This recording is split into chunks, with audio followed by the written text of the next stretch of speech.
The National Business Aviation Association may not be able to have an in-person event this year, but that's not stopping them from gathering the BizAv community together. For 2020, it's all online.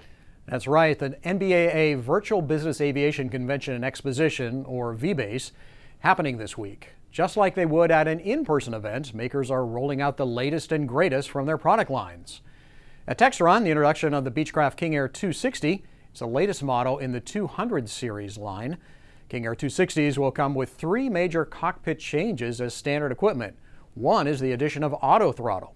This lets pilots fly the takeoff, climb, cruise, descent, and landing phases of flight with precise airspeeds and without manual input. A digital pressurization controller is another improvement over earlier King Airs. The new turboprop gets an enhanced weather radar and better cabin seats as well. Delivery is expected next year. Well, despite a major downturn in the early part of the coronavirus pandemic, things are looking up for business jet operators. In a press conference, market intelligence experts at JetNet IQ reviewed its poll of 20,000 business aircraft owners to come up with purchasing projections for the next decade. And it looks good. In March, optimism was down 43%, but in the fourth quarter of this year, the mood started in positive territory with a plus 18.4% boost. After the announcement of a vaccine, it surged to plus 28.1% territory. As for a return to pre-COVID-19 flight activity in the next 12 months, well, nearly 40% of North American respondents strongly agreed that flying will recover.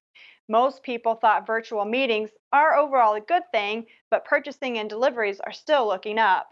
Small jets and charter operators are the brightest spot. Now, business aviation, like all segments of the aviation industry, has been impacted by the coronavirus pandemic, but the industry has been resilient and metrics are already improving. That, according to Honeywell Aerospace. Their annual forecast is always the kickoff to NBAA's annual event.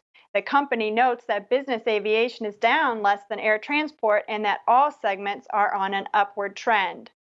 Personal flying is improving quicker than business flying, and while deliveries of new aircraft are down, new technology like supersonic business jets in development lead the outlook to be optimistic for the rest of the decade. And one of the AOPA You Can Fly champions is making a big splash at the virtual event. Dierks Bentley rocking out a performance for the virtual crowd. Dierks is an avid pilot. He sat down with Nbaa boss Ed Boland to talk about his love of flight. And he also told the story of being the last airplane into John C. Toon Airport before the massive tornado hit back in March. His airplane had to go around the storm that would minutes later hit the airport. Remember when we came around it, there was it's like flying through like alligator teeth. There was like a jagged layer above us that was blowing this way and a jagged layer underneath us. It swung in, landed at Toon, and told the guys to put in the hangar because there's obviously some weather moving in. And an hour and a half later, that hangar was gone and the whole airport was gone. I mean, it was a direct hit on John Toon, complete destruction. Tried to go back out there the next day, couldn't. There was a gas leak and the airport was closed down. When I did get out there, I couldn't even find the jet. It was underneath so much metal in that hangar. We couldn't even, we were circling around, walking through, jet fuel, trying to get a glimpse inside the hangar, and couldn't find it. My Cirrus, I found that. Yep. It had 2 planes that lost in the tornado. One that I owned, the Cirrus.